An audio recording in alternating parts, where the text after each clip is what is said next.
উদ্দীপকের প্রথম পাত্রে 50 মিলিলিটার 0.5 মোলার পিকিউ দ্রবণ আছে, দ্বিতীয় পাত্রে 50 মিলিলিটার 0.1 মোলার XY দ্রবণ আছে। এক্ষেত্রে PY2 এর KSP 1.85 × 10⁻8। 1 নম্বর, উদ্দীপকের প্রথম ও দ্বিতীয় পাত্রে মিশ্রিত দ্রবণে P2+ আয়নের মোলার ঘনমাত্রা নির্ণয় করো। আর 2 নম্বর আছে, উদ্দীপকের প্রথম ও দ্বিতীয় পাত্রে মিশ্রিত দ্রবণে PY2 অধঃক্ষিপ্ত হবে কিনা তা গাণিতিকভাবে বিশ্লেষণ করো। তা বন্ধুরা, আমি PY2 অধঃক্ষিপ্ত হবে কিনা এই অংশটাই করব। এটা করলে এটা হয়ে যাবে, এখান থেকে দেখাই দেবো, ঠিক আছে? তাহলে আমি 2 নম্বরটা করা শুরু করলাম। PY2 অধঃক্ষিপ্ত হবে কিনা সেটা আমরা এই যে PY2 এর এখানে একটা KSP-র মান দেওয়া আছে, আমরা PY2 এর আমাদের কাজ হবে PY2 এর KIP-র মানটা বের করা। তো PY2 এর KIP-র মান বের করার জন্য আমাদের এই দুটা পাত্রকে একত্রে মিশ্রিত করতে হবে। তো প্রথম পাত্রে রয়েছে 50 মিলিলিটার 0.5 মোলার পিকিউ দ্রবণ, 50 মিলিলিটার 0.5 মোলার পিকিউ লবণের দ্রবণ। এখানে একটা এই দ্রবণ রয়েছে, আরেকটি পাত্রে রয়েছে 50 মিলিলিটার 0.1 মোলার XY লবণের দ্রবণ, 50 মিলিলিটার 0.1 মোলার XY লবণের দ্রবণ। এই দুটি পাত্রকে একত্রে মিশ্রিত করলে একটি বিক্রিয়া হবে এবং সেই বিক্রিয়াটি হলো PQ plus XY equal PY উৎপন্ন করবে এবং XQ উৎপন্ন করবে, XQ। যেহেতু এখানে PY2 রয়েছে, এজন্য আমরা বুঝতে পারতেছি যে P এর যোজনী কিন্তু এখানে 2, কিন্তু এই যোগটাতে কিন্তু P এর যোজনীটা 2 দেখা যাচ্ছে না, কারণ এর দুজনকার যোজনী একই হওয়ার কারণে এই 2টা কেটে গেছে, ঠিক আছে? তা আমরা যেহেতু এখানে PY2 যোগটা থেকে বুঝতে পারলাম P এর যোজনী 2, আমরা এখানে P এর যোজনী 2টা বসাই দিলাম। আর তাহলে Q এর যোজনীও কিন্তু 2, তাহলে Q এর যোজনীটা আসবে X এর কাছে। তা আমরা জানি একটি সংকেত লেখার নিয়ম, যোজনীগুলো বিনিময় করতে হয়, ঠিক আছে? তো সেক্ষেত্রে এই দুটা সংকেত ঠিক আছে এবং আমাদের বিক্রিয়াটা হয়ে গেছে। ওকে, আমরা যেহেতু PY2 এর আয়নিক গুণফল বের করব, এজন্য আমাদেরকে PY2-কে বিয়োজিত করতে হবে।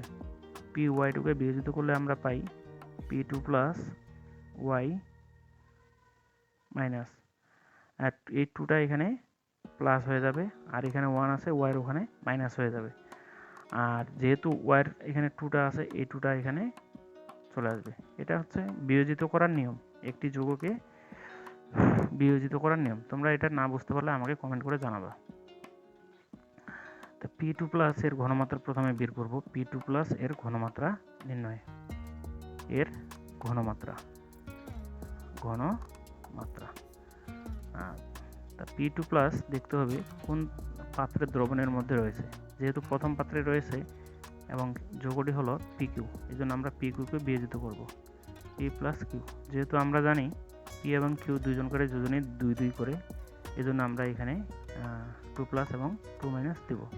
তা এখানে 1 আছে, P2+ এর সামনেও 1 রয়েছে, সুতরাং PQ এর আয়তন এবং ঘনমাত্রা যত, P2+ এর আয়তন এবং ঘনমাত্রাও তত হবে।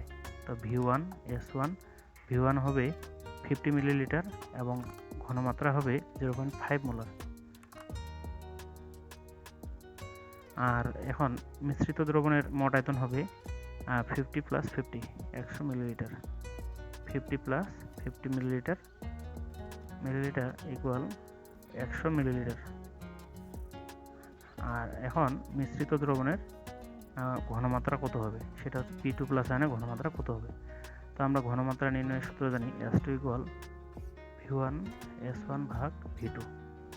V1 এর মান 50, S1 এর মান 0.5 আর ঘনমাত্রা 100, আয়তন 100, তাহলে মানটা হবে 0.25 মোলার।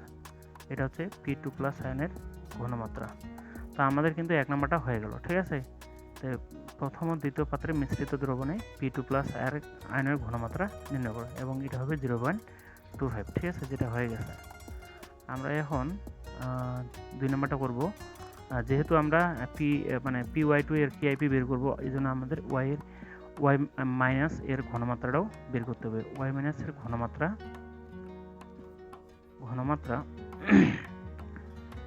ওয়াই মাইনাস এর ঘনমাত্রা বের করার জন্য দেখতে হবে ওয়াই মাইনাস এই আয়নটা কোন পাত্রের দ্রবণের মধ্যে রয়েছে। যেহেতু দ্বিতীয় পাত্রের দ্রবণের মধ্যে রয়েছে এবং যৌগটি হলো এক্স ওয়াই, এই জন্য আমরা এক্স ওয়াইকে বিয়োজিত করব। এক্স প্লাস ওয়াই, আমরা জানি এক্স ওয়াই যোজনী 1 1, এই জন্য এখানে প্লাস হবে এবং এখানে হবে মাইনাস। আমরা জানি এক্স ওয়াইয়ের সামনে যেহেতু 1 আছে এবং ওয়াই এর সামনে যেহেতু 1 আছে, এই জন্য এক্স ওয়াইয়ের আয়তন এবং ঘনমাত্রা যত, ওয়াই মাইনাস আয়নের আয়তন এবং ঘনমাত্রাও তত হবে। তাহলে আয়তন হবে 50 মিলিলিটার এবং ঘনমাত্রা হবে S1 ইকুয়াল 0.1 মোলার। কারণ মিশ্রিত দ্রবণের মোট আয়তন হবে 50 প্লাস 50 মিলিলিটার ইকুয়াল 100 মিলিলিটার। এখন ঘনমাত্রা কত ইকুয়াল হোয়াট? তো আমরা বের করব S2 এর মান। আমরা জানি V1 S1 ভাগ V2। তো V1 এর মান 50, S1 এর মান 0.1 এবং V2 এর মান 100 এবং উত্তরটি হবে 0.05 মোলার। তা ওয়াই মাইনাস আয়নের ঘনমাত্রা 0.05। যেহেতু আমরা পি প্লাস এবং ওয়াই মাইনাস আয়নের ঘনমাত্রা জেনে গেছি, আমরা এখন এটার কেআইপি বের করব।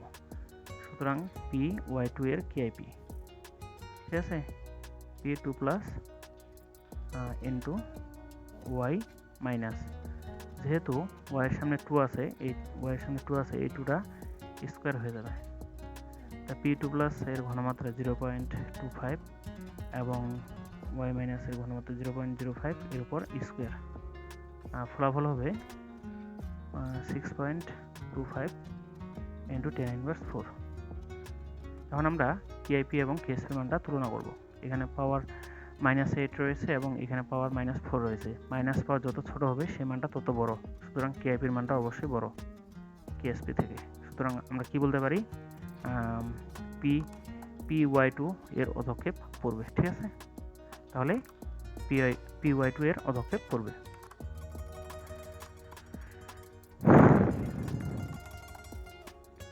বন্ধুরা, আশা করি সমাধানটা বুঝতে পেরেছো।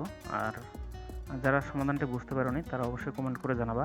আমার ভিডিওটি যদি ভালো লাগে থাকে একটা লাইক করবা, আর যারা আমার চ্যানেলটিকে এখনও সাবস্ক্রাইব করেনি অবশ্যই সাবস্ক্রাইব করবেন, পারলে একটি শেয়ার করে দিবেন।